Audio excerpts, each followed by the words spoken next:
All right.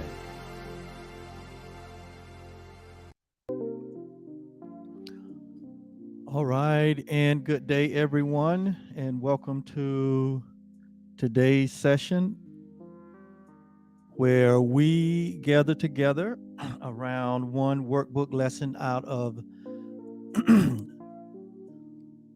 the book A Course in Miracles. My name is Oliver Blue, and I am your temporary guide, your temporary coach. I am your, I guess you might say, your temporary voice. And I am delighted to be sitting in this chair, guiding us through this workbook lesson. It gives me great pleasure to do it. And but moreover, I am so delighted to be your permanent brother, your permanent friend. I'm so delighted to be you. And today we're going to be moving on to workbook lesson 182 out of A Course in Miracles.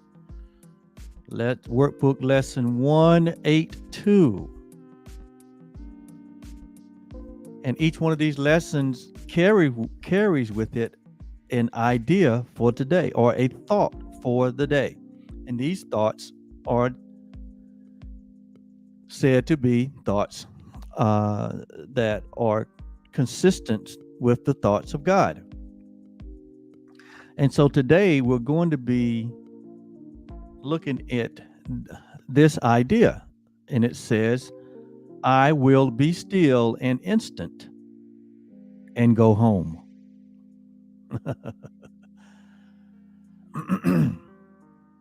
I will be still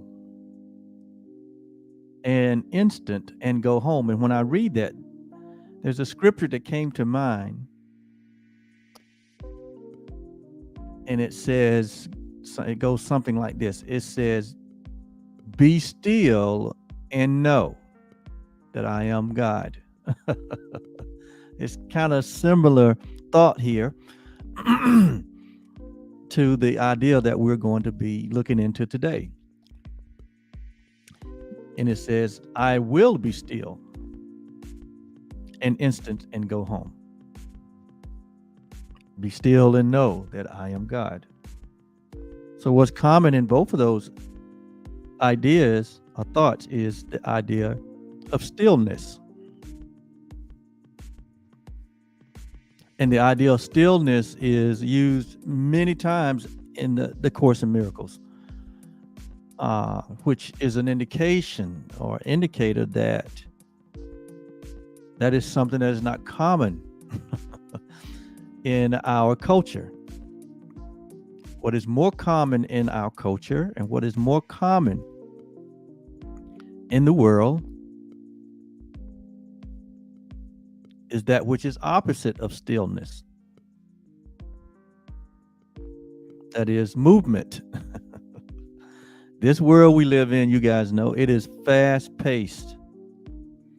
It is all about the next adventure, the next idea, the next activity, the next event. It's like we're all being driven to be constantly moving, to be constantly pursuing, to be constantly seeking something. It's just the idea of that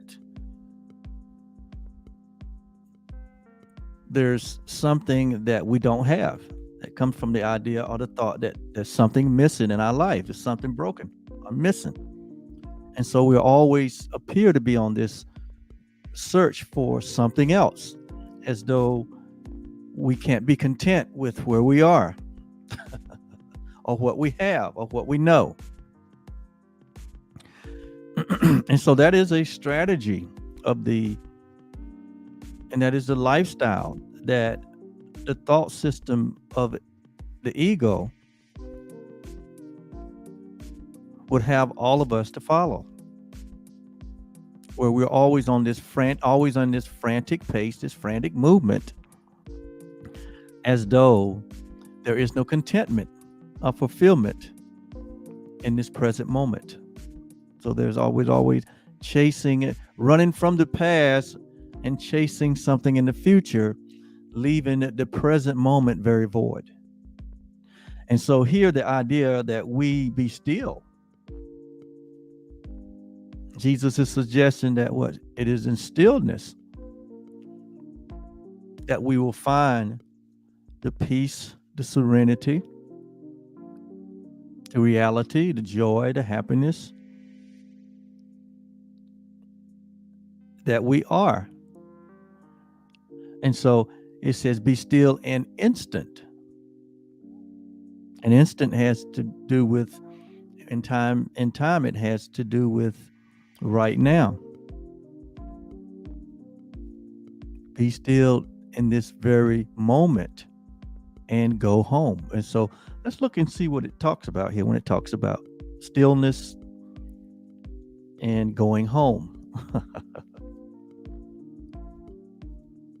It says, this world you seem to live in is not home to you. Okay, you ever felt that way? That this is not your home? I mean, even some of the sacred scriptures, text said that, this world is not our home. We're just passing through. It says the world that we seem to live in is not home to you. And somewhere in our mind, we know that this is true. Have you ever felt that way? Have you ever felt that this experience in time and space, this experience, having an awareness of a body, this experience of being born into infancy and growing into childhood and to being a teenager and a young adult and now an adult. This whole idea, this whole experience, it says sometimes in our minds we know that this is true. A memory of home keeps hunting you or keeps hunting us.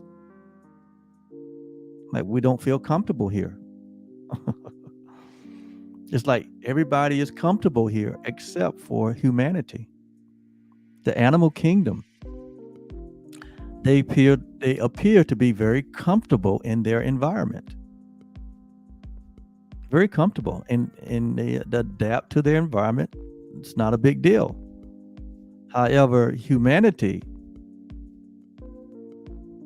never seems to be comfortable in their environment. Always having to make adjustments, always having to try to make it better, or seem like nothing's satisfied humanity. It appears that our natural state of being here is very uncomfortable.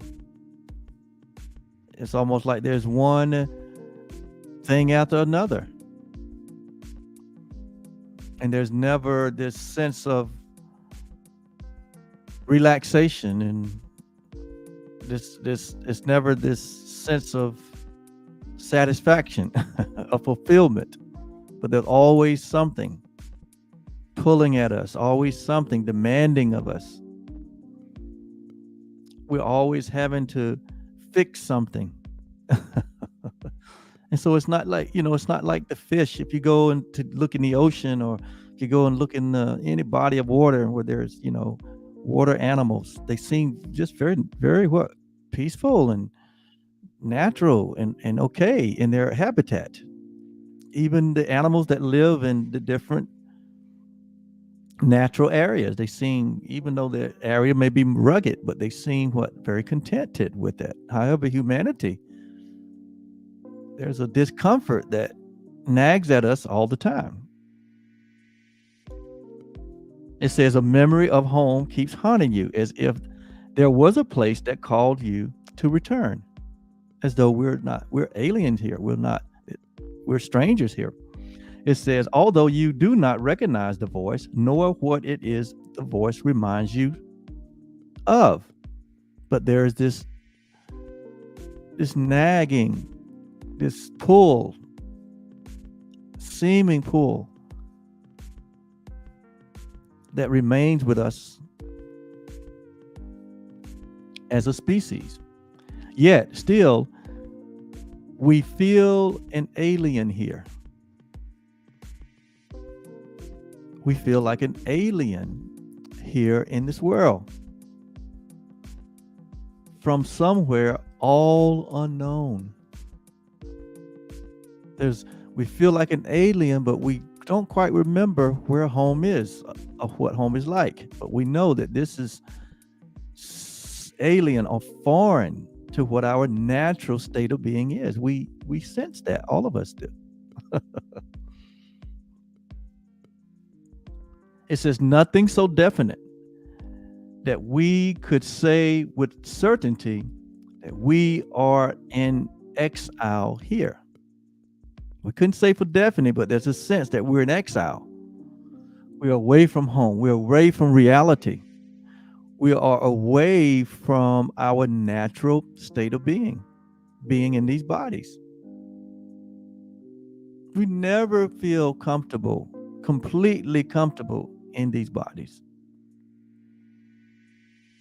The idea that these bodies have limitations brings about an uncomfortable awareness. The fact that these bodies need constant maintenance bring about what? An uncomfortable awareness. Just think how many times you have to breathe every day. Just think about how many times you have to feed the body every day. How many times you have to clothe the body every day. How it seems like the body is never content. You know, sometimes you want to just sit down and be quiet. And as soon as you sit down and get quiet, the body says, what? I want a snack. I want some water. I want to be entertained. I want to be comforted. I want to eliminate. I mean, it's never, ever in a state of stillness. It's always the next activity or the next event. And so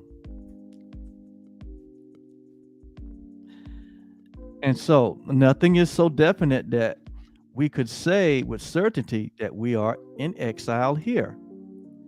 Just a persistent feeling, just this sense, this inner feeling of knowing.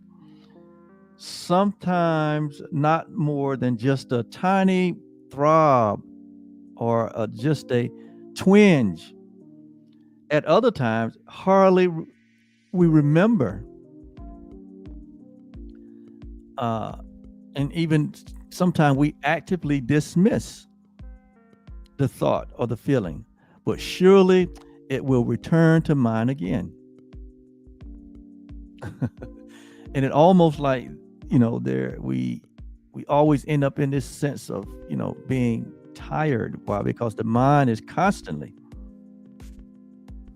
trying to drive us to the next activity, to the next event. This is the way the world is set up. This is the way this thought system has been designed to keep us on the move. But here, the lesson is recommending that we be still, that we be silent. And so it says, no one but knows whereof we speak. No one but knows whereof we speak.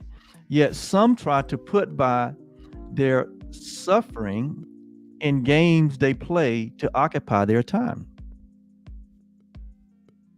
and keep their sadness from them. Others will deny that they are sad and do not recognize their tears at all. Still, others will remain or will maintain that what we speak of is illusion, not to be considered more than but a dream.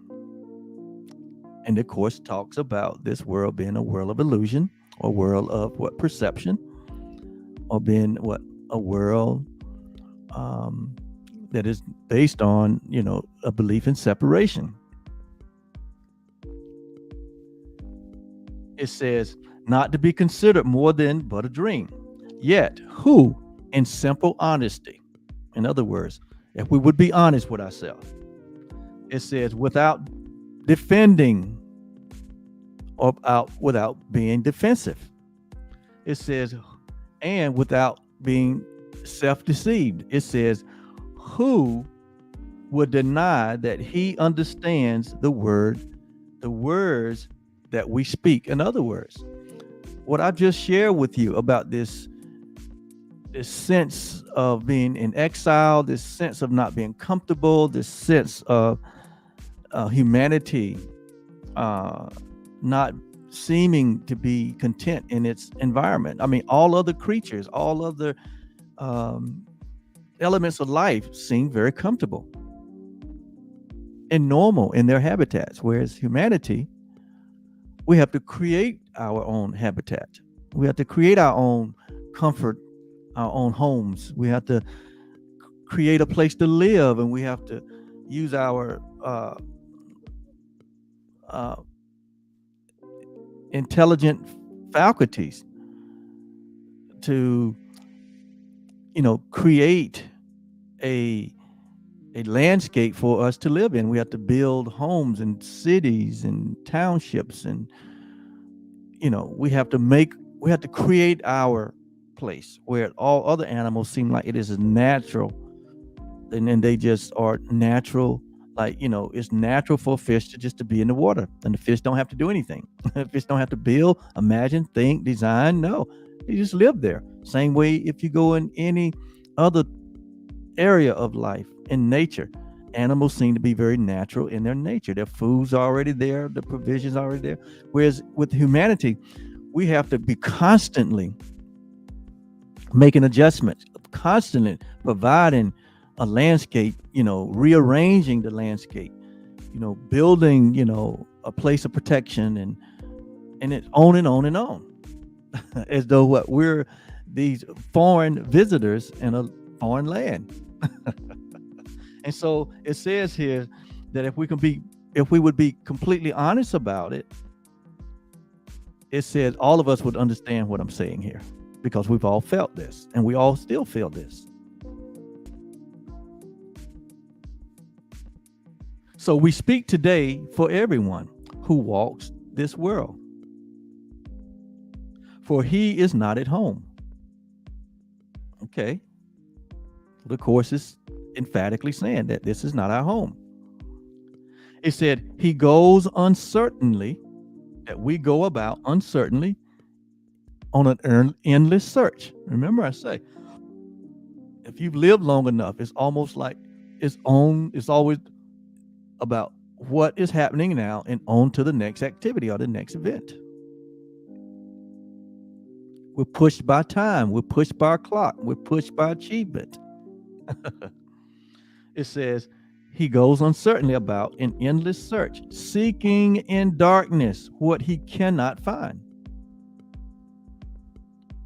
Remember, we said this, that it is the ego thought system that we seek and do not find, because what we're looking for is not where we're looking for it at. It says not recognizing what it is he seeks. We don't really know what we're seeking after. We say we're seeking after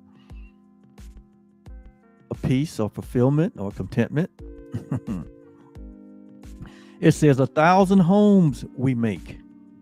And when we say 1,000 homes, we're not talking about literal homes.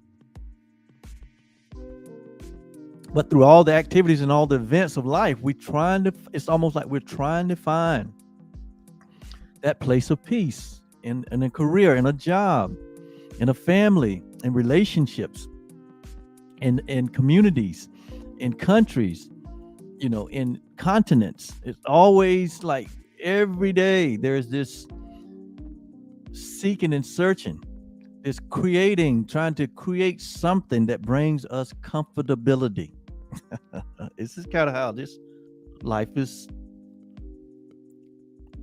pursued in this world. 1,000 homes we make, yet none contents his restless mind. It's like, again, we go after something, we attain it. Once we attain it, the thrill is gone. Then we were after the next thing. Come on, guys, y'all know life, how life can be. The next show, the next movie, the next fad, the next, event, the next happening, the next song, the next, the next book, and on and on and on and on. And so these are called homes. And it says, he does not understand, he builds in vain. The home that we seek cannot be made by us. What we're looking for, it can't be made. Notice now, what we're looking for, it cannot be made. So when we understand that what we're looking for, it cannot be made, that opens our eyes and gives us a different perception, right? It says it cannot be made. It says we build in vain. If we're looking for the building itself or the form itself to be the thing that brings us happiness, joy, and peace, and contentment and fulfillment, it says it's not in anything that we can make. Notice now, it says there is no substitute for heaven. Oh, is that what we're looking for? Is that what we're searching for? Our original home, our natural habitat. Is that what we're searching for? Wow. It says all he ever made was hell. So let me recap this. So what we have heard here is that we cannot make the thing that we're actually looking for. And the thing that we're actually looking for is heaven. Heaven is not a place. Heaven is a state of being. Heaven is our natural state of being. Heaven is our reality. Heaven is our truth. Heaven is our place of contentment and fulfillment. Heaven, as it is being introduced here,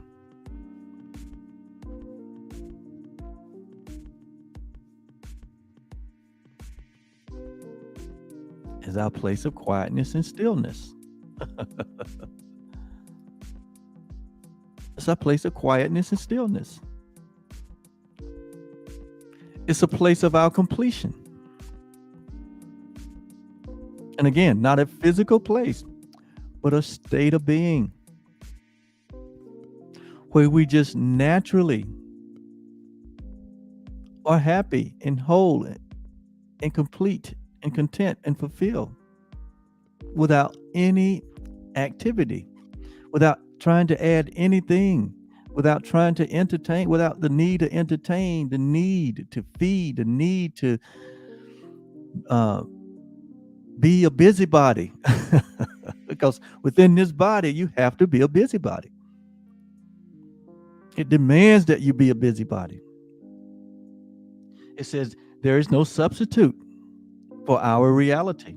He said all that we can ever make, it says is here is hell. And what is hell? Hell is the opposite of heaven. Hell is where there's always this chase, always this seeking and searching. Hell is where there's always this need for the next activity, the next event. Hell is this idea where you got this needy body that is so needy that it demands to be the star of the show. It's always demanding attention.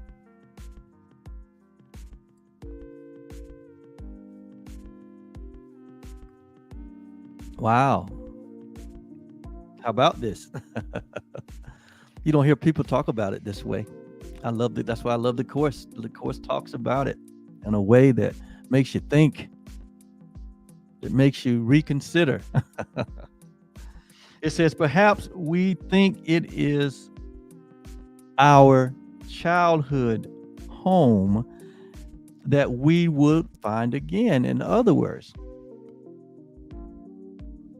now that we have moved from childhood to being young adults and middle age and seniors, there's this sense of wanting to return to that place where we were cared for. We didn't have responsibility. We didn't even understand what this world was all about. We had this sense of innocence with us as a child, where there was no concern about provisions, no concern about, you know, where we had what we had to do and when we had to do it and where we had to go and who we were with. It was never any of these concerns. It was just the innocence of a child. And we think that that is what we are searching for, this childhood home that we would find again in life. How could we regain our innocence? How can we regain our freedom? How can we regain a place of comfort and stillness and peace where we're not always chasing after something to be fulfilled? So that's what we think, that's what we're after. And it says the childhood of your body. So even to go back and to have a childhood body that, where there was an experience of no concern about the body and the aging and pain, or the body was just young and it was vibrant and it was full of energy, very playful. It says the childhood of your body and its place of shelter are a memory now so distorted that you merely hold a picture of the past that never happened, because it's never to be regained. It's not to be regained in this incarnation. It says, yet there is a child. Yet there is a child. I need to pause right there. I have a call that I have to take. Hang on one second.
Okay, thank you, and apologize for that.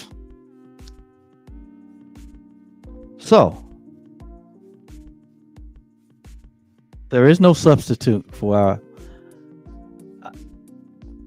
There is no substitute for heaven, and heaven represents our reality. There's no substitute for it. There's nothing we can make that would be a viable substitute for our natural habitat, our natural state of being. And we're going to get into that a little bit. And so it says, yet there is a child. We think naturally that if we could just get back to our childhood state, everything would be all right. But that's impossible. But it says there is a child in us. There is a child that is within us who seeks his father's house and knows that he is alien here. Okay. So there is a child within us who seeks his father's house and knows that we're alien here. And this is a reference to our true self, the real you. This is a reference to that self that God created, that we all share. Okay, this is a reference to our reality. And so it says, this childhood is eternal. So so we know we're talking about the self that God created and not the self that we were made. We know we're talking about that self that is timeless and formless, and not that self that was born of a woman with a body and with a personal history and a timeline. That's not the self that we're talking about, because we know that is the self that is trying to find it's trying to create its home here, to be comfortable, never to find it. It says this childhood is eternal and with an innocence that will endure forever. So innocence and eternal, this self, this child, this being that is eternal, childlike, and innocent. This is the self that God made. This is who we really are. It's a reference to our true identity. It's a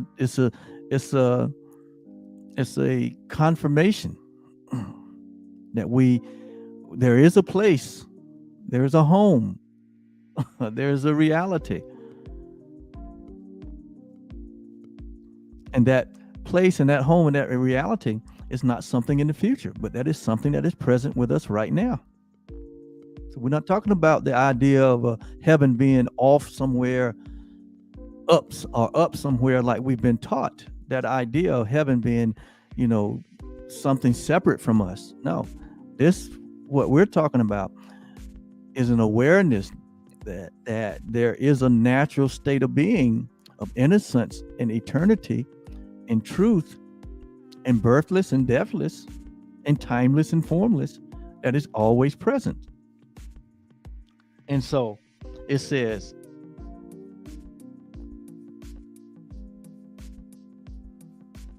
this childhood is eternal and innocent.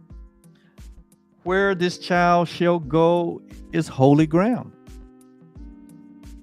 It is his holiness that lights up heaven,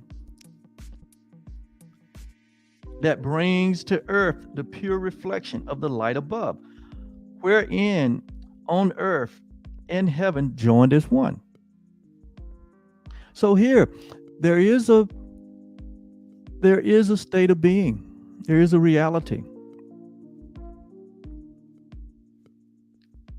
that we possess, that it talks about eternal, being innocent,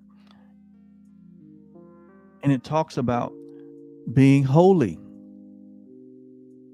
And this is descriptive of who we are and our reality in which God created. And he said, it is this self that lights up heaven. It is this self that brings a reflection of heaven into this world of time and space. And it says it is this reflection of what our reality is that lights up the world. And it's this reflection that brings heaven and earth into a oneness. And that is within all of us. It says, it is this child in you. And remember, in the sacred scriptures, it reads, Paul puts it this way. He said it was a mystery that was held back in time past, but now has been revealed to all of us, that it is Christ in you, or Christ as you, the hope of glory. That no longer in reality are we this body identification, no longer I that live, but what it is Christ that lives as me. Now the life that I live in this body is the life of Christ, is the reflection of Christ. So you see this this joining of heaven and earth becoming one, which is, part of the will of God. And that we come to realize that this body identification has now been repurposed, that the body now is repurposed. And as we've learned that the body now becomes a healthy, serviceable instrument by which we are able to perform our function as the light of the world, that we're able to perform our function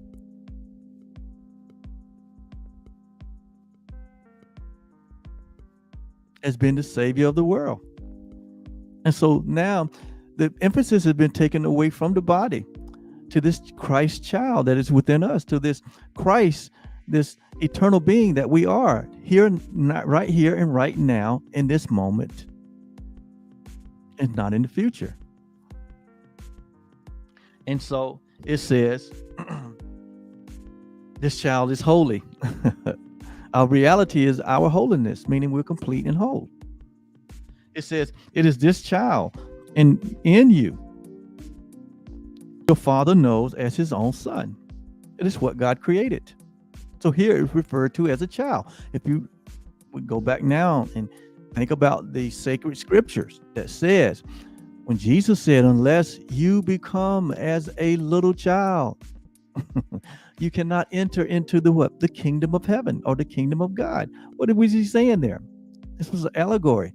He was saying, unless we reconnect with our true self, which is a childlike self, knowing the Father, a childlike self, knowing our innocence and our wholeness and our completeness and our eternal self. He said, unless we give up trying to make ourselves to fit in a world that is not our reality, he said, we cannot enter into that which we are.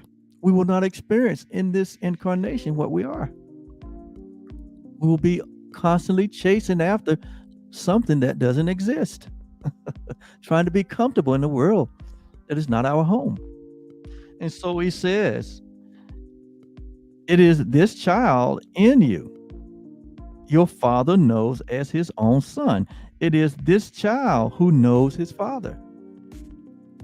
So when we return to our original state, our original habitat, that is a knowing that we are one with our Father, and our Father is one with us. I and you and me, we are one. When you see me, you see the Father, as Jesus said.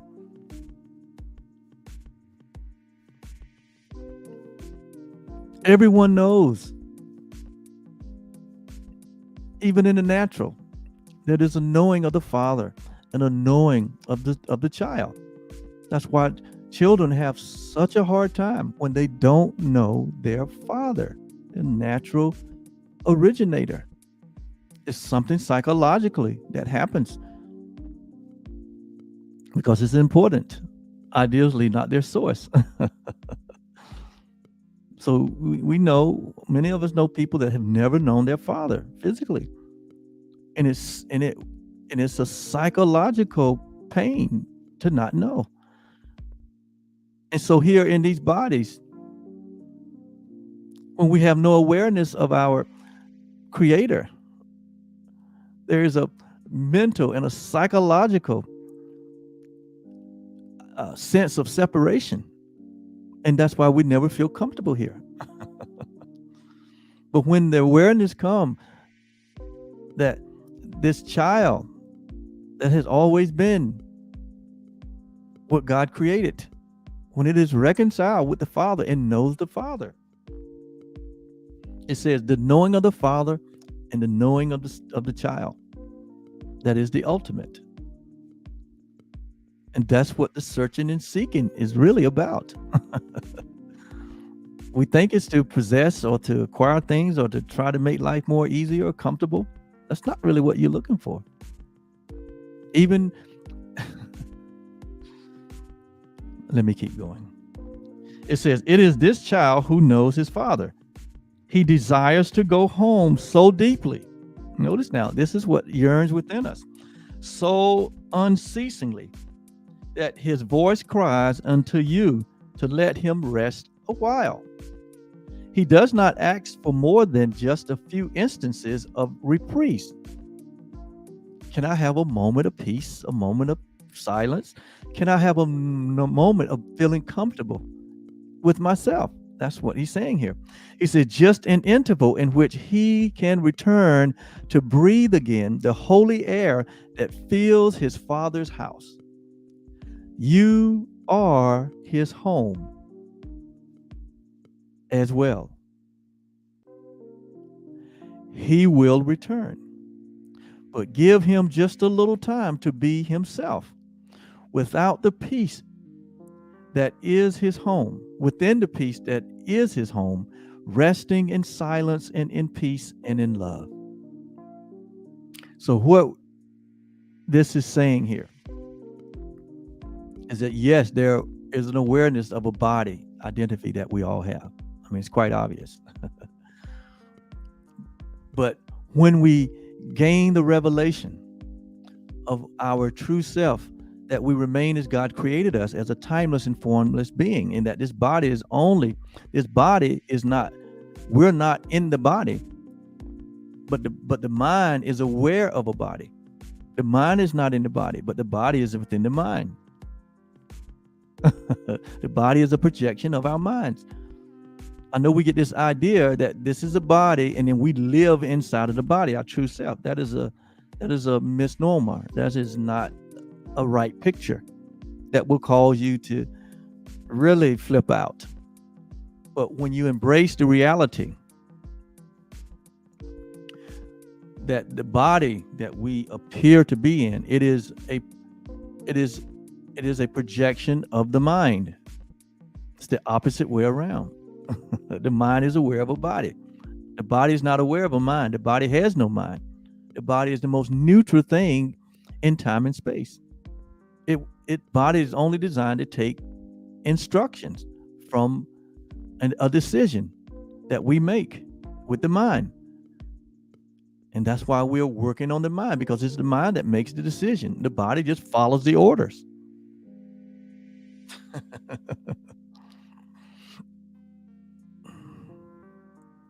And so it says our reality desire for a little time of resting in silence and in peace and in love. Why? Because that's our true nature. Our true nature is not to be frantic and always running after and always chasing after something. Always busy mind, 1,000 thoughts running all during the day. That's not our true nature. Our true nature is peace. Our true nature is quietness and stillness.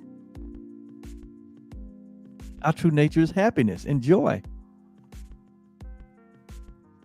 That's why the animals seem so comfortable in their environment. And that's why we seem so uncomfortable in this world. Because this is not our natural home. It says this child needs your protection. Notice now. This child needs our protection. Our real self needs our protection. It says he is far from home.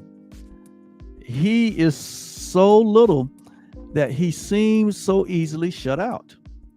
His tiny voice is readily covered up. The still small voice, it's really faint in us. The voice of God appears to be real faint in us. And the noise and the raucous shrieking of this world seem to be very loud in us. The ego's voice speaks loud and first. With the voice of God, it is always gentle. It's always still. It's always a small, gentle voice. But it gets covered up by all of the noise, all of the activities and events of this world. And what he's saying here is that we who are making a decision, our decision-making mind, need to decide from time to time to sit in quietness and in peace, so to allow our true self to enjoy itself away and detached from this world. It says, his tiny voice so readily covered up, he calls for help almost unheard amidst the grating sounds and harsh and rasping noises of this world. This world is very noisy. Everyone is vying for a position, very noisy. You ever notice in people's lives that they always got to have something going, some noise going on in their life? It's like almost like we're afraid of quietness. The television, the radio, the stereo, the phones, and I mean the phone. Just think about the phone. We're just constantly, This world is crazy in busyness and noise and activities and events that we're all drunk on it. We're all OD'd on activities and noise. Where's the quietness? And the little child inside is saying, I want to be quiet. I want to be at peace. Can you take me away from all the noise of this world? And the world saying, no, you got to get more. You got to go more. You got to be more. You got to acquire more.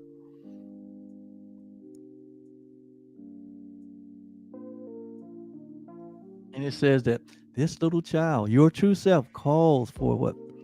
Calls for help.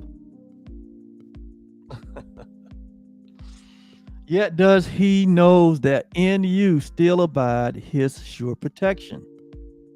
You will fail him not. He will go home, and you along with him. Well, who is the you he's talking about? Who is the child?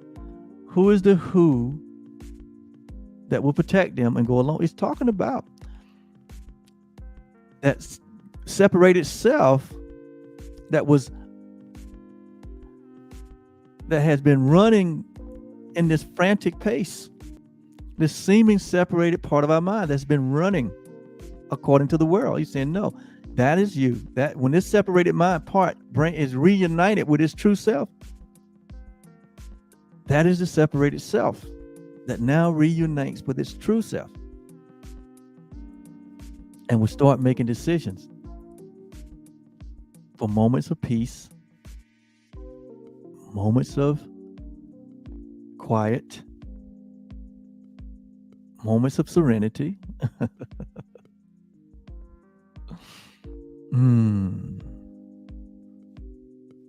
What that may look like in your life is when you get up in the morning, when it's peace and quiet, and you sit with yourself.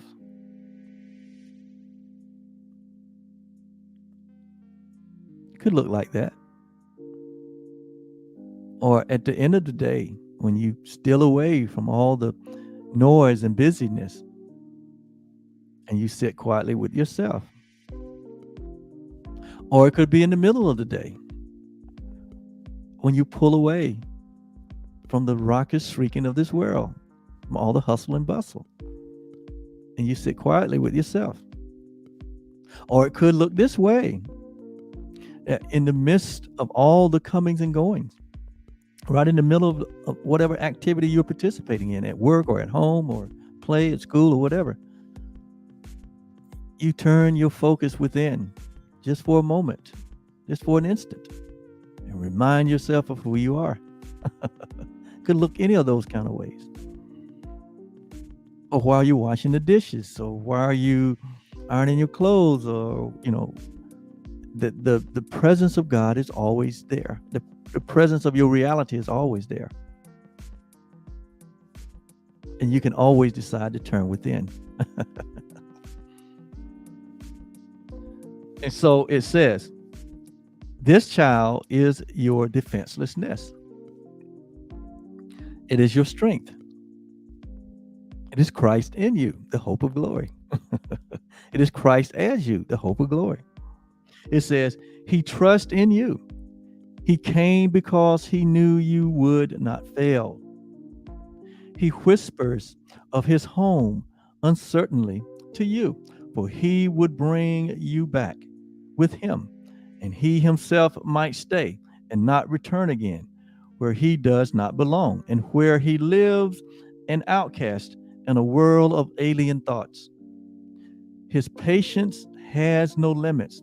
He will wait until you hear his gentle voice within you, calling you to let him go in peace, along with you to where he is at home and you with him. How about that? So this happens as we wake up to the reality of our true self, and we desire to sit with ourselves in the midst of this turmoil world. At any point, we can choose to what? Go home. Like it says, we will be still an instant and go home. And that can be done at any time of the day, anywhere. It's only a decision that we make. It says, when you are still an instant, when the world recedes from you, when valueless ideas cease to have value in your restless mind, then will you hear his voice. This is the voice that speaks for God that's within all of us. So poignantly, he calls to you that you will not resist him longer. In that instant, he will take you to his home, and you will stay with him in perfect stillness, silence, and at peace beyond all words, untouched by fear and doubt, sublimely certain that you are at home. And so it's but a decision that we make, what? To pull away from the noise of this world, to be in the quietness of our reality. It says, rest in him frequently today. So this is our practice today. So we're going to make decisions throughout the day to go instantly home, where we are in our natural state of peace. For he will willingly become a little child, that you might learn of him how strong is he who comes without defenses, offering only love's messages to those who think he is their enemy. He holds the might of heaven in his hand and calls them friends, and gives him his strength to them, that they may see him he would be friend to them. He asks that they protect him, for his home is far away, and he will not return to it alone. So Christ is reborn as but a little child each time a wanderer would leave his home. For he must learn that what he would protect is but this child, who comes defenseless and who is protected by defenselessness. Go home with him from time to time today. You are as much an alien here as he is. So today in our practice, we're going to take time to lay aside our shield, which profits nothing. What is our shield? This world. It said, and lay down the spear and the sword you raised against an enemy without existence. Christ has called you friend and brother. He has even come to ask you for your help in letting him go home again today, completed and completely. He has come as does a little child who must beseech his father for protection and for love. He rules the universe, and yet he acts unceasingly. He acts unceasingly that you return with him and take illusions as your gods no more. So it's a decision for us to be in our true state of innocence and wholeness and completeness and oneness with our Father. You have not lost your innocence. Let me say this again. You have not lost your innocence. You remain as God created you in innocence and wholeness and completion. This is not about your body identification. This is not about your physical birth. This is about your original birth that God created, that is timeless and formless, and it remains innocent. It says, it is for this you yearn. This is your heart's desire. What? Your innocence. Your innocence is your heart desire. This is what you seek. And you can't find it in a world that don't have it. It can only be found where it was placed. And it was placed in you, in your original creation that you have never lost, that you have never, ever been separated from, only in a mind that believed in it. But now we have laid aside the belief that we can make something other than what God created. And it is in that we reconnect with the child of Christ that we are. We reconnect with the peace of God that we are. And it says here that this is what we yearn for. This is what our heart desire, to know ourselves. This is the voice you hear. And this is the call which cannot be denied. This call is in all of us. This voice, this call is within all of us. It says the Holy Child remains with you. His home is yours. Today he gives you his defenselessness, and you accept it in exchange for all the toys of battle we have made. This whole world is a defense against the truth. And now we're able to look beyond this world and see the truth of who we are.